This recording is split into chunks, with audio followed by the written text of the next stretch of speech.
I mean, just imagine waking up, checking your phone, and boom, your mortgage, your groceries, your kids' braces, all just paid for by dividends. It is literally the ultimate financial dream. It is, but here's the thing. Chasing that exact dream, getting obsessed with high dividend yields, it could actually be costing you, wait, let me pull up the math. Yeah, over $12,000 in hidden losses over a decade. Wait, are you serious right now? 12,000 just from picking the wrong dividend ETF? Exactly, which is why today we are tearing this wide open. We're putting the four biggest dividend ETFs, VIG, SCHD, DGRO, and VYM head to head. I'm Lynn. And I'm Frank. Welcome to Talk and Wonder.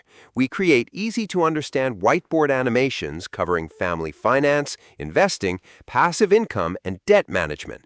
Our goal is to break down complex financial topics, help you avoid traps, and build wealth together. If you want to secure your family's future, you are exactly in the right place. Oh, and quick reminder. Right, the disclaimer. We are not your financial advisors. This is for education and, entertainment. Always, always do your own research, DYOR, before making any major money moves. Okay, so before we dive into the dividend funds, we absolutely need a baseline, a control group. Right, because you can't know if a dividend ETF is actually doing a good job unless you compare it to just buying the whole market. Exactly. So our baseline is VOO, Vanguard's S&P 500 ETF. It tracks the 500 largest companies in the U.S., and it is massive. We're talking $15 trillion in assets under management. 15 trillion. I can't even wrap my head around that number. Right? And it has a microscopic expense ratio, just 0.03%. But here is the catch. Curious. Not all 500 of those companies actually pay you a dividend, right? Exactly. That's a huge point. About 80% do, but some of the absolute biggest players, I'm talking Nvidia, Google, Meta, they pay practically nothing. And then you have the ones that pay literally zero, like Amazon. Amazon, Tesla, Berkshire Hathaway, zero dividends. And there's a reason for that. It's a trade-off. A company has to decide, do we pay our profits out to the shareholders as a cash dividend? Or do we use that cash to, build another massive data center?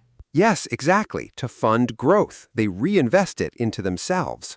Which is kind of like if we have extra money at the end of the year, we could either blow it on a huge vacation, which feels great right now, like a dividend, or put it into upgrading the kitchen so the house is worth way more in 10 years. Exactly. So because these massive tech companies don't pay out, VOO only gives you a dividend yield of, what is it right now? It's tiny, about 1.1%. And the dividend growth is pretty slow, too, around 6% a year over the last decade. Okay, so 1.1% yield. That is definitely not paying our mortgage. Why is this our baseline again? Because the total return is insane. Even without big dividends, because those mega caps chose growth, VOO has returned about 159% over the last 10 years. Okay, I need a second. 159%? Yeah. To put that in real dollars, if you had invested $10,000 into VOO 10 years ago, today you'd be sitting on $44,000. Whistles. Okay, so that is the number to beat. If we're going to give up some of that explosive growth to get cash in our pockets right now, the dividend ETFs better bring their A game. They have to. And that brings us to our first heavy hitter, the biggest dividend ETF in the world. VIG, Vanguard's Dividend Appreciation ETF.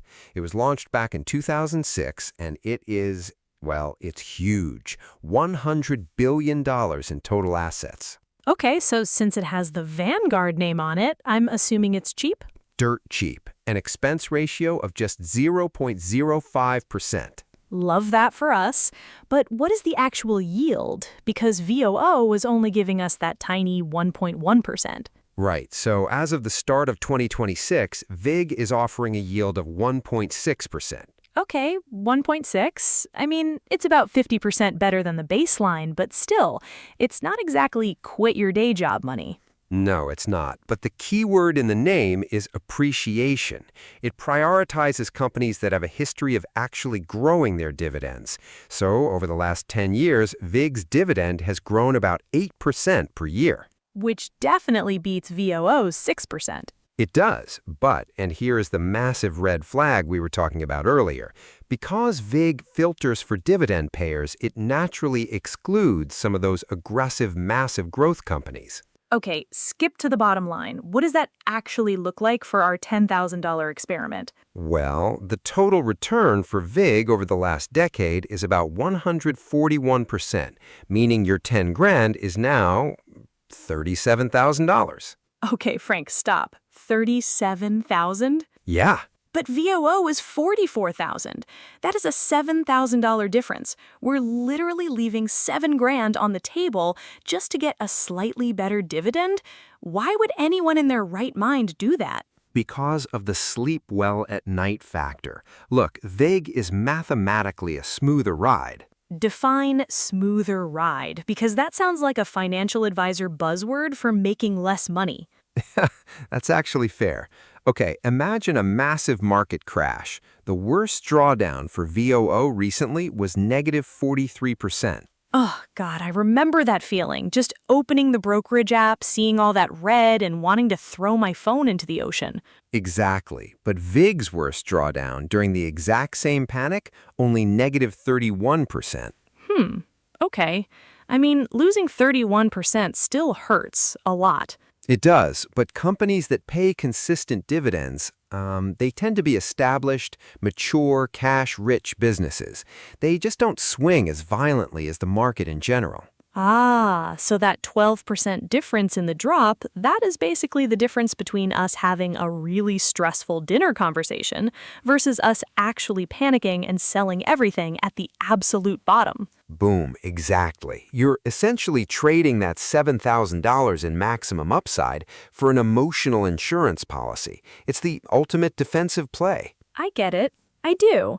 But, what if I don't care about a smooth ride? What if I literally just want the most cash deposited into my checking account right now every quarter? Like, I want the big fat checks to pay the actual bills. Then VIG is going to seriously disappoint you. If you want raw, heavy cash flow, you have to look at a fund that prioritizes yield above almost everything else, which is exactly what SCHD is built for, the Schwab U.S. Dividend ETF. Okay, Schwab, I know them. Yeah, launched back in 2011, it manages over $70 billion in assets with a tiny 0.06% expense ratio. But here is how it's different. It specifically targets the 100 highest dividend-yielding stocks that also have a strong record of actually sustaining those payouts. Okay, cut to the chase. What is the yield? Exactly. As of the start of 2026, SCHD is handing out a massive 3.8%. Okay, wait. Are you serious right now? 3.8%? I am totally serious. That is more than triple what we get from VOO and more than double VIG. Like, okay, 3.8% on a decent-sized portfolio, that is actual physical money that pays the utility bills, the Netflix subscription, maybe even a car payment? Exactly. It is the absolute king of immediate cash flow. And it gets better. Remember how VIG was growing its dividend by 8% a year? Yeah? SCHD's dividend has grown by 10.8% per year over the last decade. Oh my God, so not only are you getting a huge chunk of cash right now, but you're giving yourself a 10% raise every single year. I mean, why are we even talking about anything else? Just put all the family money in SCHD and let's go to the beach. Because there is always a catch. I told you, prioritizing big, fat dividend checks usually means you sacrifice something else. Okay, what's the catch? Did it lose all our money? No, it didn't lose money, but over the last 10 years, SCHD delivered an annualized total return of about 129%. 129. Wait, so out of VOO, VIG, and SCHD, SCHD actually gave us the lowest overall wealth at the end of the 10 years. The lowest. You made less total money than you would have with the S&P 500 and less than you would have with the Vanguard Dividend Fund.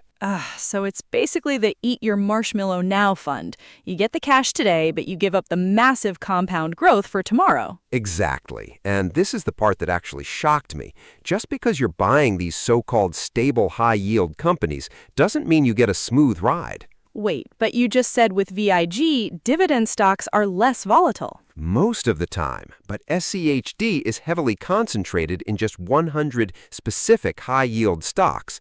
So over the last decade, there were actually periods where SCHD had more downside and was more volatile than the broader market. Oh, perfect. So let me get this straight. I make less total money, and I still get the stressful dinner conversations when the market crashes? What a deal.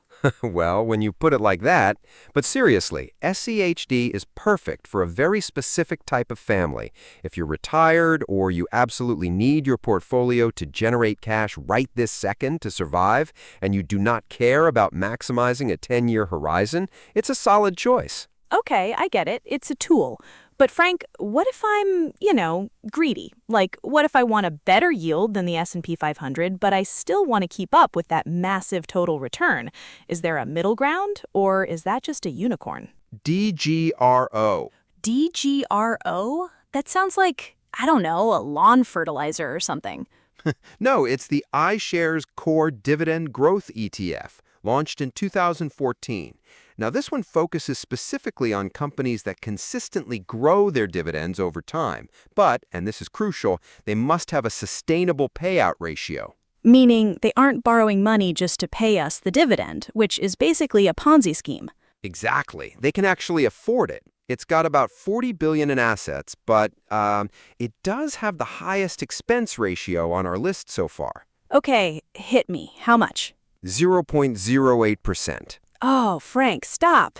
0.08% is basically nothing. I was expecting like a full 1%. So what is the yield? 2.1%.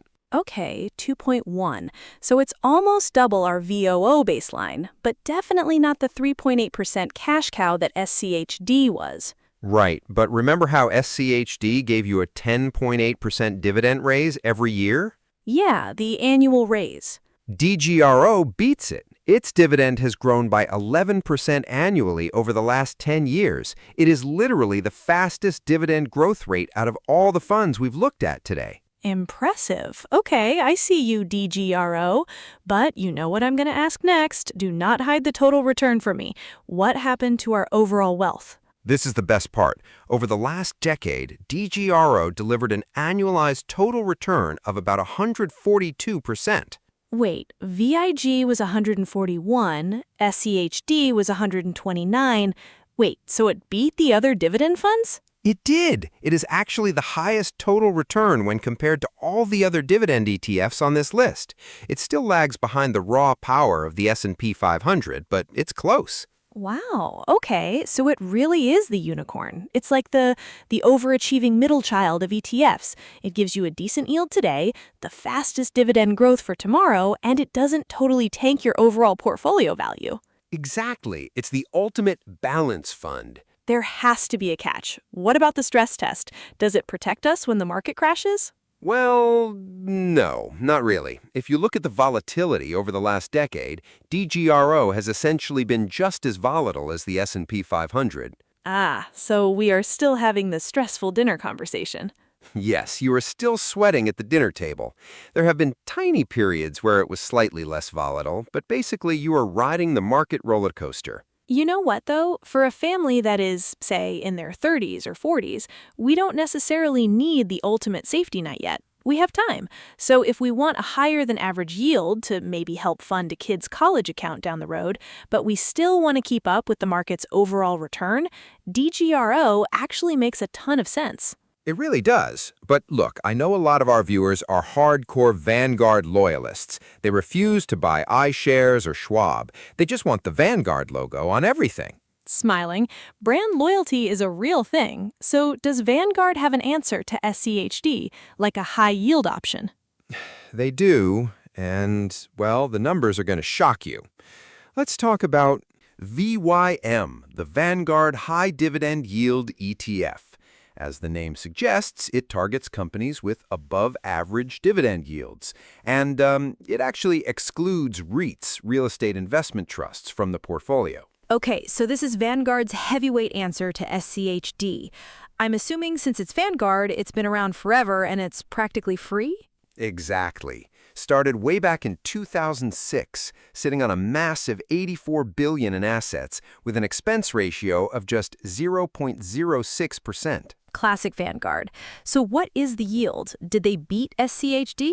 Not even close. As of the start of 2026, VYM offers a yield of 2.4%. Okay, 2.4. I mean, it's more than double the VOO baseline, and it beats VIG's 1.6, but it definitely does not touch SCHD's 3.8. No, it doesn't. And the dividend growth, it is actually the slowest out of the entire group. It's only growing at about 7% per year. Okay, I don't love that. Slower growth, lower yield than the cash flow king. But Frank, please tell me it at least protected our wealth. What is the total return? This is where it gets really rough. Over the last 10 years, VYM's annualized return was about 12.4%, meaning if you invested 10 grand a decade ago, today you would only have $32,000. 32? Wait. Yeah. But VOO was 44. Frank, that's the $12,000 difference you talked about at the very beginning. Boom! Full circle. That right there is the $12,000 dividend trap I warned you about in the first minute of this video. You sacrificed massive total return just to get a 2.4% yield. And let me guess, it didn't even give us the sleep well at night protection like VIG did it? Nope. VYM has had plenty of volatility. In fact, during certain crashes, it actually took longer to recover than the general market. Oh my gosh. So it drops just as hard, takes longer to recover, pays less than SCHD, and costs you 12 grand in lost growth. Why on earth would any family buy this?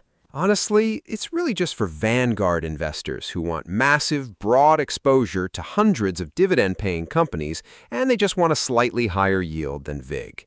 But mathematically, yeah, it is the worst performer on our list from a total return perspective. Okay, so let's cut through the noise for everyone watching. If a couple is sitting at their kitchen table right now trying to figure out where to put their money, there isn't actually one best ETF, is there? It completely depends on what their family needs. Exactly. If your singular goal, if your absolute priority is generating as much immediate cash flow as possible to pay the bills right now, SCHD is the clear winner. Highest yield, great dividend growth. Right. But if you're a family that has some time, you want a better than average yield, but you refuse to give up that massive long-term growth, you go with the overachiever DRGO. Perfect balance. And if you are terrified of market crashes and you willingly want to trade some upside for an emotional insurance policy, VIG is your defensive play. Honestly, seeing it laid out like this makes it so much less intimidating. And hey, if you love seeing these complex topics broken down visually, I actually compiled a bunch of my ETF infographics into a free ebook. It literally turns everything we just talked about into simple visuals.